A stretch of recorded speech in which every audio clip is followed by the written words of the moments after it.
अब देखते हैं एंड ब्लॉक या तो एंकरेज जोन का design for post tension member. Pre tension member की कैसी डिज़ाइन करना है, एनालिसिस करना है, ये तो हो गया है।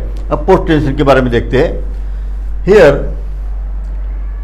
This two blocks are shown for example. अब यहाँ मैंने पहले ही बताया, अपन ने स्ट्रेंथ ऑफ मटेरियल में भी देखा है कि कोई भी मटेरियल पर यदि जैसे ये हाथ है, यहाँ पर मैं फोर्स लगा दूँ तो एक नज़दीक के जो फाइबर्स है वो ज़्यादा प्रेस होंगे और फोर्स जो है यूनिफॉर्मली डिस्ट्रीब्यूट कुछ लेंथ के बाद में होगा। The same thing I have shown here. अब जैसे ये ब्लॉक है, एंड ब्लॉक, ओके, यहाँ पर ये जो है ये कंटिन्यू है आगे, ओके, डिसकंटिन्यू नहीं। अब ये प्लेट है, ओके, क्या करते हैं पोस्ट टेंशन में, केबल एक पहले कंक्रीट में होल क्रिएट करके रख देते हैं, उसके अंदर केबल प्रोवाइड करते हैं, बाद में वो केबल को खींचा जाता है और जितना खींचा हुआ है उतने ही लेंथ बरकरार रहने के लिए आखिरी में अपन उसको प्लेट से फिट कर देते हैं, यहाँ प्लेट लगा देते हैं, ओके। अब ये प्लेट लगा दी और यहाँ पर केबल्स है, केबल मैंने यहाँ पे शो नहीं किए है। अब ये प्लेट जैसे ही फिक्स करेंगे, टेंसाइल फोर्स पहले अप्लाई करके रखा था और प्लेट को जैसे फिक्स करेंगे तो प्लेट क्या करेंगे, कंप्रेस करेंगी, ओके, ये ब्लॉक को कंप्रेस करेंगी। अब ये प्लेट का एरिया देखो बहुत छोटा है, छोटे साइज की प्लेट है, तो क्या होगा, यहाँ पर बिल्कुल कम लेंथ पर स्ट्रेस कॉन्सेंट्रेशन बहुत ज़्यादा रहेगा। ये है saint Venant principle. Already strength of material में अपन एक्सप्लेन कर चुका, ऑलरेडी स्ट्रेंथ ऑफ मटेरियल में मैं एक्सप्लेन कर चुका हूँ। अब यहाँ पे बताया मैंने, ये अगर हाथ है, मैं यहाँ पे फोर्स लगा दूँ तो इतना एरिया ज़्यादा प्रेस हो गया, बराबर है, तो वहाँ पे स्ट्रेस कॉन्सेंट्रेशन ज़्यादा होगा और कुछ टाइम बाद फिर वो यूनिफॉर्म स्ट्रेसेस अपने को क्रॉस सेक्शन में मिलेंगे। तो ये स्ट्रेस कॉन्सेंट्रेशन नज़दीक के एरिया में ज़्यादा होता है, okay, P by A, force by area, stress यानी P कांस्टेंट। अगर एरिया की वैल्यू कम रही तो P बाय ए, एरिया कम है तो स्ट्रेस ज़्यादा रहेंगी, बराबर है। तो यहाँ पर ये क्रॉस सेक्शनल एरिया जो प्लेट का है ये कम है तो P बाय ए करते तो स्ट्रेस यहाँ पर ज़्यादा रहेंगे, फिर ये स्ट्रेस जो है ये कम कम होते जाएंगे और यहाँ से यूनिफॉर्म हो जाएंगे।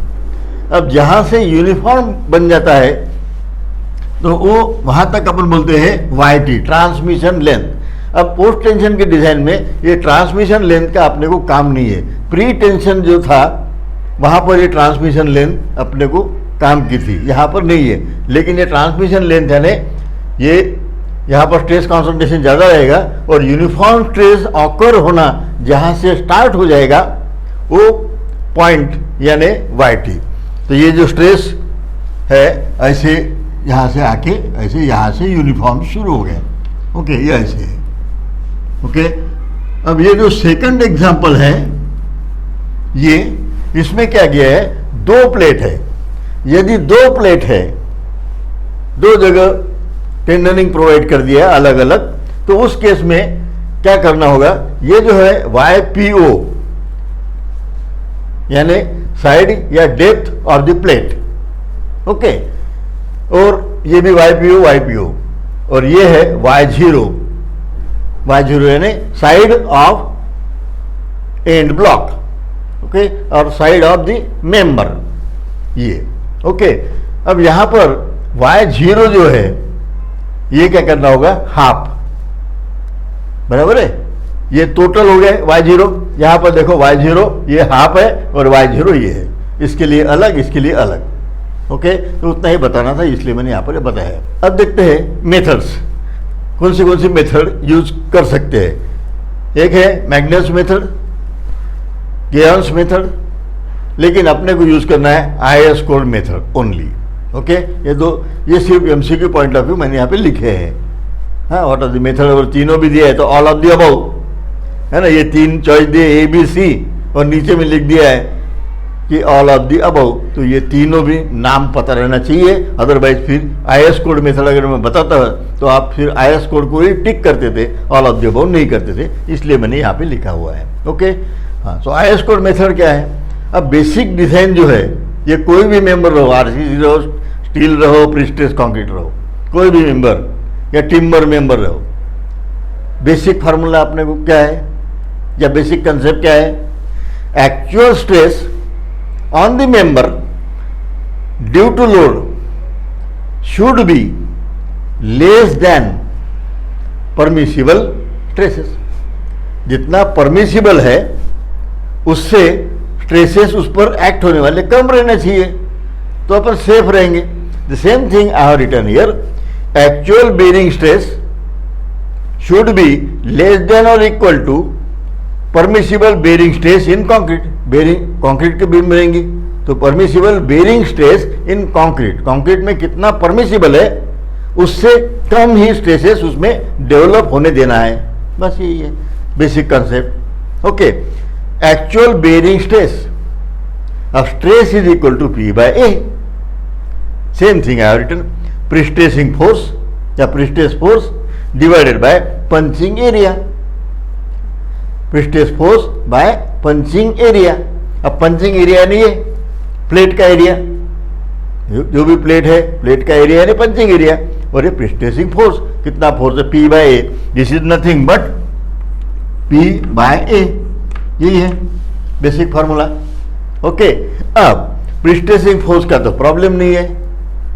अगर एक बार में का या एक टेंडन में का फोर्स दिया है और 4 टेंडन है तो 4 से मल्टीप्लाई करो, टोटल प्रीस्ट्रेसिंग फोर्स हो गया, सिंपल, फोर्स का प्रॉब्लम नहीं। अब बेरिंग एरिया, बेरिंग एरिया कैसे लेंगे? ये प्लेट कैसी रहती है, जो न्यूमेरिकल लेने जा रहा हूं उसमें ऐसी रहेंगी। ये प्लेट है, ओके।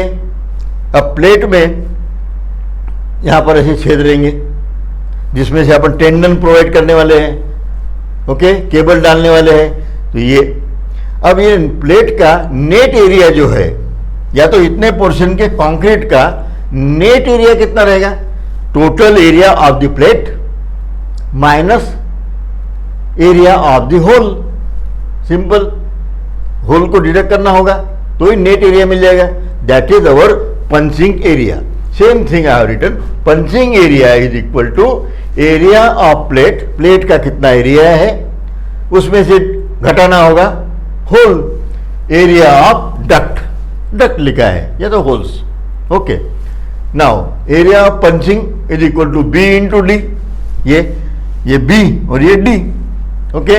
ये मान लो बी और ये D, B D is total area minus hole. अब ये होल के सब सेम साइज है, यहां पर कितने बताए हैं? 6, तो एक होल का area into 6, 6 means number of whole.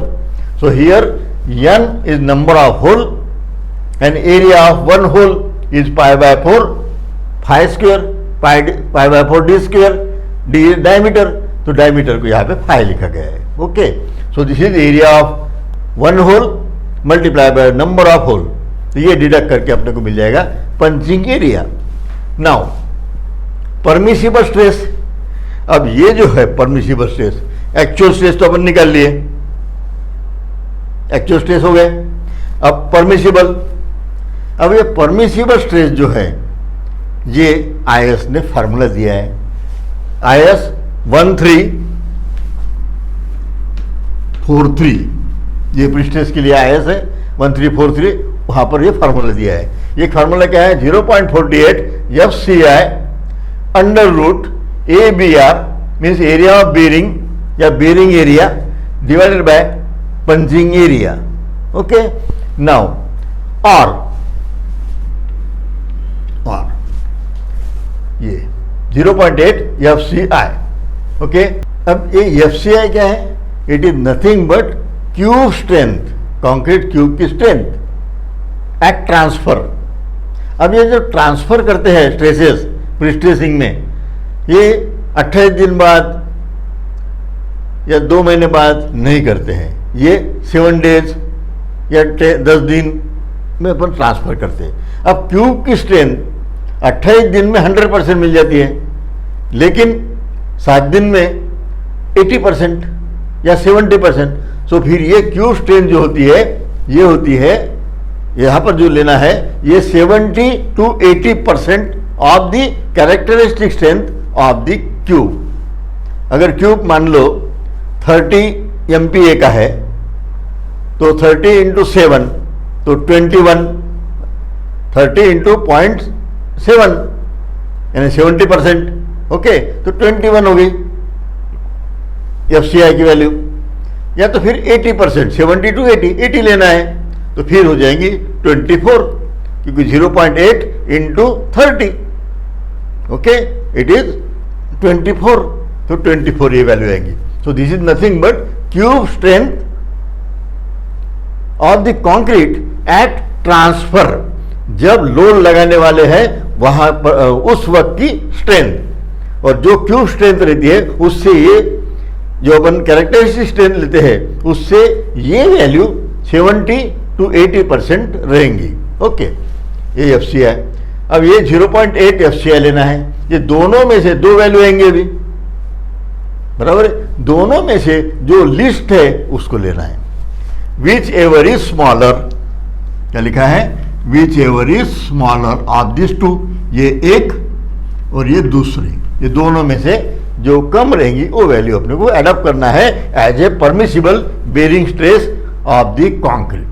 हो गया, ये इक्वेशन सॉल्व कर सकते हैं। ओके, ये अगर इक्वेशन सेटिस्फाई हो गया इसका मतलब जो भी एनालिसिस करना था वो हो गया, करेक्ट है। अगर ये एक्चुअल बेरिंग स्ट्रेस ये अगर ज़्यादा आती है, ज़्यादा स्ट्रेसेस अगर आ जाते हैं यहाँ पर, तो क्या होगा, ये प्लेट कंक्रीट के अंदर चले जाएगी, बराबर है। उस केस में फिर अपने को क्या चॉइस है, प्लेट का एरिया बढ़ा दो। एरिया बढ़ाएंगे तो स्ट्रेस यहाँ पर कम हो जाएंगे। ओके, वो कर सकते हैं अपन, और कम हो गई कि वैल्यू कम हो जाएंगी, इससे ये वैल्यू कम आना चाहिए। अब डिज़ाइन ऑफ हुप टेंशन, ये डिज़ाइन जो है ये मैं प्रीवियस लेक्चर में बता चुका हूँ।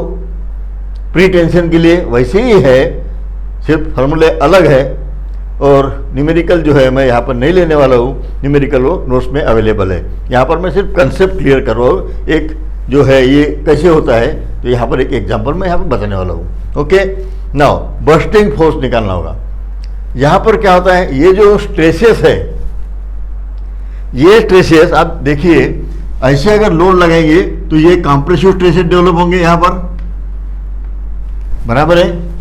और उसी वक्त इधर में ऐसे ये बर्स्टिंग हो गया, कंक्रीट में ऐसे क्रैक्स आएंगे इस डायरेक्शन में, बराबर है। ये तो कंप्रेस हो रहा है, there is no problem, compression में प्रॉब्लम नहीं है, लेकिन ये बर्स्टिंग होगा। ओके, तो बर्स्टिंग फोर्स कितना है ये IS ने दिया है, इसका कोई थियरी या कैसे आया ये बताना नहीं है, ये IS ने दिया हुआ है। ये क्या है, bursting force is equal to PO load in tendon, tendon में कितना लोड है, total load, into bracket 0.32 minus 0.3 YPO, ये YPO, ओके, Y0, ओके, ये वैल्यू निकालने से बर्स्टिंग फोर्स मिल जाएगा। यानी P की value simple P, stress is equal to P by A, A is equal to P by stress. Basic formula अपने को पता है, stress is equal to P by A। अब A इधर लिख देता हूं तो नीचे में आएगा स्ट्रेस, बराबर है। तो बर्स्टिंग फोर्स मिल गया divided by stress in steel. Okay, now stress in steel, bursting force divided bye stress in steel 0.87 FY। जिन्होंने RCC किया है उनको पता है कि yield strength of the steel, ये स्टील की यील्ड स्ट्रेंथ है, उसके 0.87 लेते हैं, क्योंकि फैक्टर ऑफ सेफ्टी होता है 1.15, 1 divided by 1.15 we will get 0.87। ये RCC का पार्ट है। तो ये फैक्टर ऑफ सेफ्टी लगा के जो यील्ड स्ट्रेंथ है उसकी ये वैल्यू 0.87 ही लेते हैं अपन। Okay, always. So this is nothing but P by stress, we will get AST। अब ये जो AST मिलेगा, इतना स्टील प्रोवाइड करना है एंड जोन में। ये कितने लेंथ तक प्रोवाइड करना है, that is important. Last previous में 0.2D था प्री टेंशन मेंबर के लिए। अब पोस्ट टेंशन के लिए IAS ने रेकमेंड किया है 0.9Y0। अब Y0 है ये, ओके। सो हियर इतने लेंथ तक अपने को ये प्रोवाइड करना है ओवर 0.9Y0, ओके। ये मैं ऑलरेडी प्री टेंशन मेंबर में यहाँ पे सिर्फ 0.2D था, वो मैं बता चुका हूँ कैसे लेना है, उसको कैलकुलेशन कैसे करना है, ओके। नाउ अब यहाँ पर एक है कि ये प्लेट यहाँ पे रेक्टेंगल अगर है, स्क्वायर है, नो प्रॉब्लम। अगर सर्कुलर है तो क्या करेंगे, सिंपल है। अगर प्लेट रेक्टेंगुलर नहीं है और कैलकुलेशन सारे फार्मूले दिए हैं रेक्टेंगल या स्क्वायर के लिए, तो इसका इक्विवेलेंट साइड जो है ये सर्कल का निकाल सकते हैं। अगर सर्कल का एरिया पता है π/4D², ये अगर D है तो ओके। अब ये जो साइड है ये मानते हैं B, ये मानते हैं B, तो स्क्वायर प्लेट अपन कर सकते हैं। B दोनों का एरिया सरीका रहना चाहिए, B इंटू B, ये एरिया और ये एरिया सरीका रहना चाहिए, है ना। ये area B into B is equal to π/4 और ये D² हो गया। अब B की वैल्यू ये हो गई B², बराबर है। अब ये B² का स्क्वायर निकाल लिए तो मुझे यहाँ पर अंडर रूट करना पड़ेगा, तो साइड क्या रहेंगे प्लेट की, π/√π/4D²। The same thing I have written there. अगर फॉर सर्कुलर प्लेट अगर है तो उसका इक्विवेलेंट स्क्वायर प्लेट की साइड कितनी रहेंगी, ये रहेंगी इतनी, ओके। ताकि फिर अपने को ये YPO की वैल्यू मिल जाएंगी। अब ये जो है इस फार्मूले में YPO/Y0 it should be least value, ये लिस्ट वैल्यू लेना है, यानी ये है क्या, अगर ये कोई क्रॉस सेक्शन है, ये टोटल क्रॉस सेक्शन है ऐसा, ओके। और यहां पर ये है प्लेट, ये प्लेट, ये प्लेट की साइड यहां पर 1 है और यहां पर 2 है और क्रॉस सेक्शन यहां पे 3 और 5। इसके कोई डायमेंशन नहीं दिए हैं, ये mm नहीं सेंटीमीटर नहीं, समझने के लिए है, यूनिट लेस है। ये 1 और 2 है, प्लेट की साइज 1/2 और ये जो क्रॉस सेक्शन है 3/5। अब इसमें क्या होगा, YPO इज इक्वल टू 1। अगर ये 1 लेते हैं तो Y0 3 लेना होगा, 1/3। अगर ये 2 लेते हैं ये साइड, तो उसके लिए ये 2 डिवाइडेड बाय ये 5, तो 2/5, तो 1/3 0.33 ये वैल्यू मिल जाएगी, ओके। और 2/5 अगर करते हैं 0.4 मिलेगी। और यहां लिखा है लिस्ट वैल्यू, तो ये दोनों में से लिस्ट है 0.33, सो एडॉप्ट 1/3 दैट इज 0.33, ओके। तो ये YP/Y0 की वैल्यू ये लिस्ट लेना है, तो लिस्ट कैसे चूज करेंगे, ये इससे चूज करेंगे ऐसे, ओके। अब नेक्स्ट, अब मैं ये न्यूमेरिकल एक्सप्लेन करता हूं इसी थ्योरी के बेस पर। Determine actual bearing stress for cross section as shown in figure. Cross section दिया हुआ है। The bearing plate has to support 6 cable of 16 mm phi की देना है through duct of 30 mm diameter.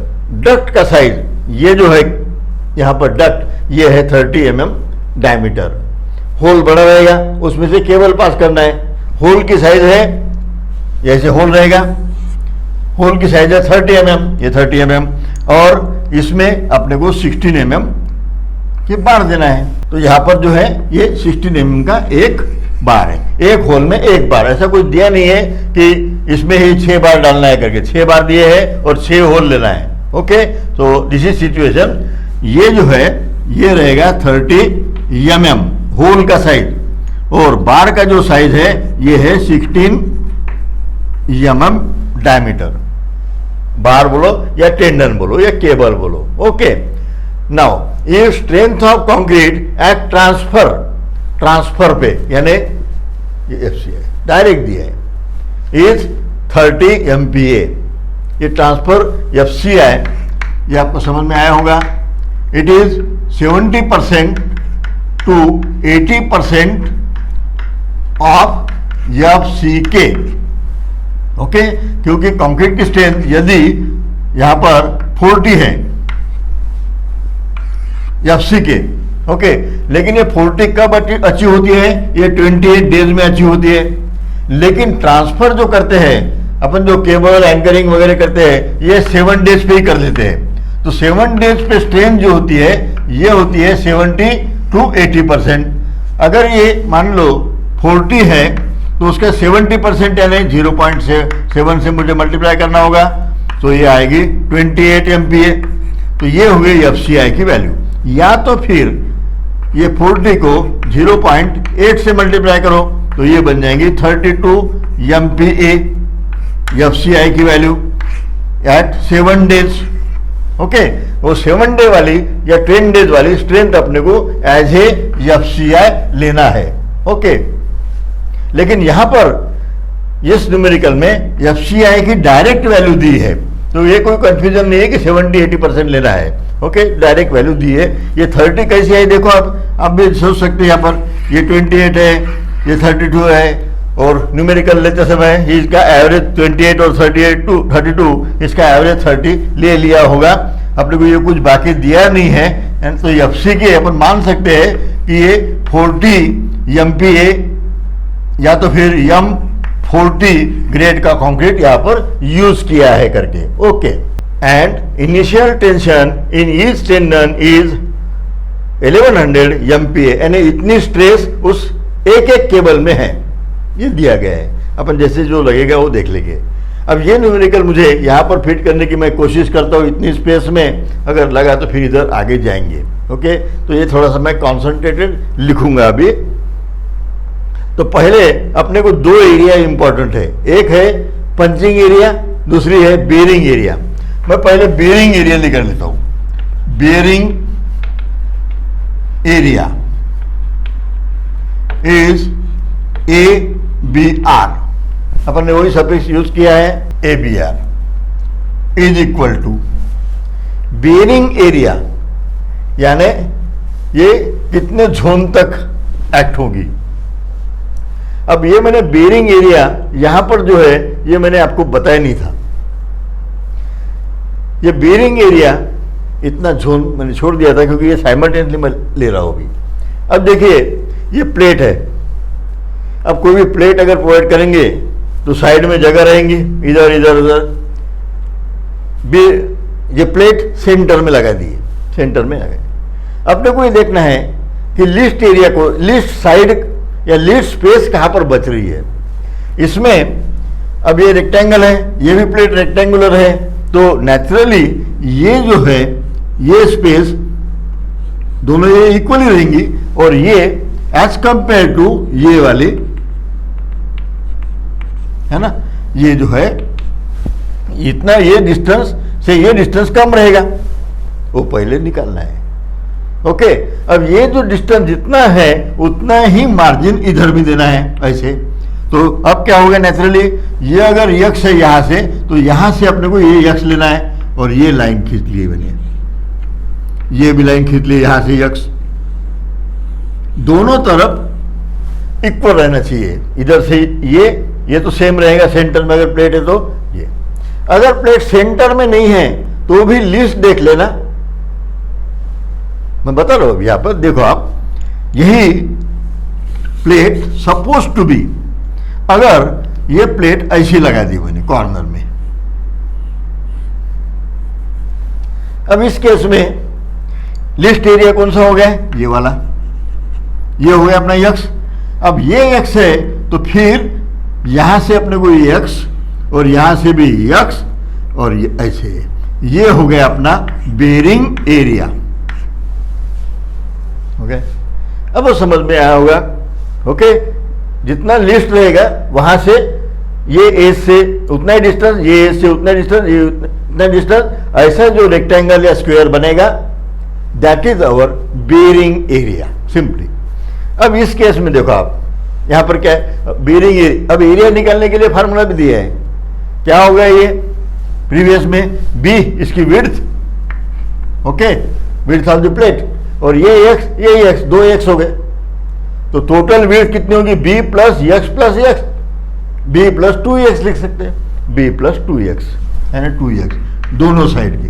वैसे ही डेप्थ ये है, यहां से ये डेप्थ है और यहां तक जाना है, इधर में x इधर में x, ओके, तो d प्लस x, तो d प्लस 2x, ये हो गया उसका क्रॉस सेक्शनल एरिया सिंपली। अब वैसे ही इधर देखिए आप, ये दी हुई फिगर है, अब इसमें ये प्लेट दी है, प्लेट की साइज दी है 280, ओके 280। अब ये जो है ये है 340 माइनस 280 कर दो, अपने को ये लेंथ निकालना है, ये और ये कितनी है, तो 340 minus 280, all dimensions are in mm, सभी डायमेंशंस mm में, वो सेंटेंस यहाँ पे रह गया है, all dimensions are in mm, हो गया, एक ही बात में, एक ही सेंटेंस में क्लियर, ये सब mm में है। अब ये 340, ये 540 50 तो लेने की जरूरत नहीं है क्योंकि ये बहुत ज्यादा है, और ये स्क्वायर प्लेट है ना, ये स्क्वायर है, यहाँ थोड़ी रेक्टेंगल टाइप दिख रही है लेकिन ये स्क्वायर है, ओके, ये 550 है और ये 340, तो 340 में से माइनस करेंगे तो लिस्ट मिलेगा, तो 340 माइनस 280, ये वैल्यू कम मिलेगी। अगर मैं यहाँ पे लिखता हूँ 550 माइनस 280, तो प्रीवियस वन से ये ज्यादा वैल्यू आएंगी, तो इसलिए यहाँ पर रहेगा 340, हो गया। अब ये मिल गई अपने को साइड, ये और ये मिला के, अब दोनों में डिस्ट्रीब्यूट करना है, डिवाइडेड बाय 2 करेंगे, इट इज इक्वल टू 30, ये हो गए 30 mm। तो इसका मतलब क्या है, इधर में 30, इधर में 30, ओके, और इधर में 30, ये भी 30, तो अपने को ऐसा ये क्रॉस सेक्शन मिल गया। ये हो गई अपनी बेरिंग एरिया। तो बेरिंग एरिया की साइज क्या हो गई, ये 340 तो है ही, और ये भी 340 बनेगी, बराबर है, तो 340 बाय 340 का ये स्क्वायर बन गया। So here 340 multiply by 340 and it is equals to 115,600 and mm square. ये हो गई अपने बेरिंग एरिया, बराबर है, अपने को बेरिंग एरिया लगने वाली है और पंचिंग एरिया लगने वाली है। Then we find punching area. Punching area, punching area के लिए सफिक्स अपना है PUN, पंचिंग एरिया। अब पंचिंग एरिया मैंने पहले ही बताया आपको, ये प्लेट है, plate is punching area, punch कर रहे प्लेट करेंगे, अब प्लेट का area minus hole, so here area of the plate is 280 by 280, उसमें से होल माइनस करना होगा, होल कितने हैं 6 multiply by pi by 4, hole का साइज है 30,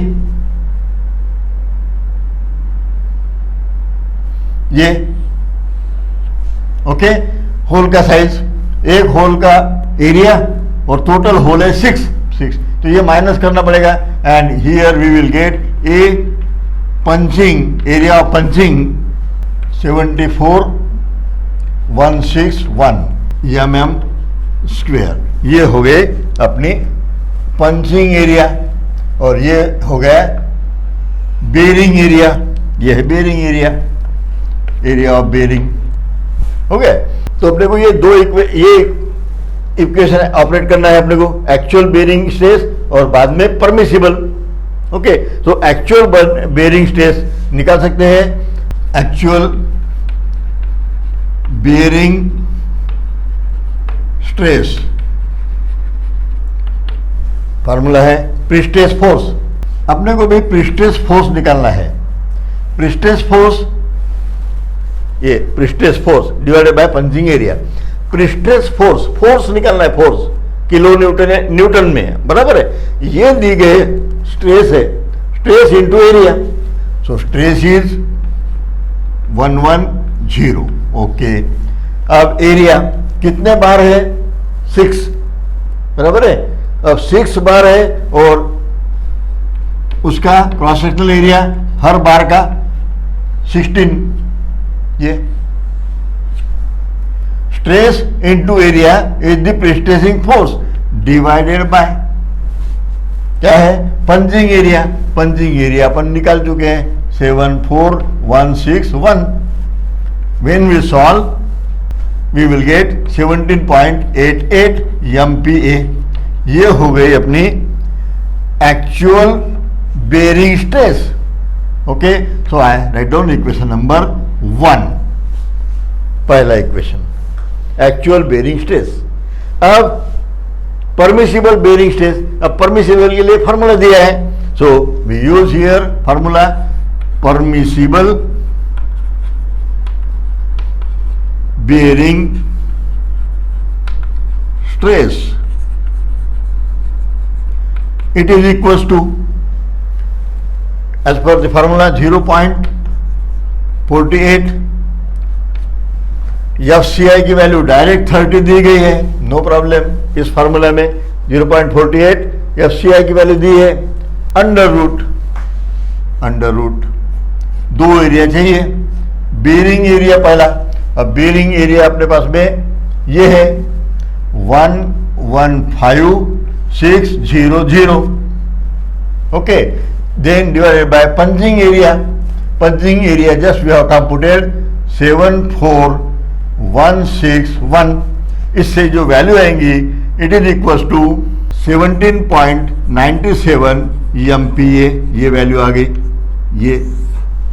और क्योंकि यहां पर दिया है IS ने, ये 2 इक्वेशन यूज करो, 1 और 2, इसमें से जो लिस्ट है उसको लेना है। तो दूसरा 0.8 into FCI just it is given 30, so here it is equal to 24 MPa। Adopt, ये दोनों में से कौन सी एडॉप्ट करना है अपने को, लिस्ट दैट इज 17.97 MPa, ये वैल्यू अपने को एडॉप्ट करना है। ये हो गई अपना इक्वेशन नंबर 2। अब इससे ये वैल्यू कम है, it is okay. So here I can write actual bearing stress and that is equal to 17.88 MPa. It is less than permissible bearing stress. Permissible bearing stress is just we have computed 17.97 MPa. So I can say it is okay. Okay, तो ये जो है ये satisfy कर रहा है, थोड़ा सा मार्जिन से क्यों ना हो, लेकिन ये सेटिस्फाई हो गया है। तो डिजाइन इज सेफ। तो इस तरह ये जो है कैलकुलेशंस करके ये जो इक्वेशंस है उसका यूज कैसे करना है, और ये जो पार्ट है इसका मैंने एग्जांपल नोट्स में दिया है, और इसकी प्रोसीजर जो है ये कैसे सेव करना उस अंडरस्टैंड होने के लिए इसके जो प्रीवियस लेक्चर है वहाँ पर मैं वो एक्सप्लेन कर चुका हूँ कि ये कैसे लेना है, उसका नंबर ऑफ बार कैसे स्पेसिंग वगैरह देना है, ये सब मैंने वहाँ पे एक्सप्लेन किया हुआ है। ओके, तो इस तरह मैंने अभी एंकरेज जोन या एंड ब्लॉक की डिज़ाइन कैसे करना या एनालिसिस कैसे करना ये मैंने यहाँ पर एक्सप्लेन किया है। ओके।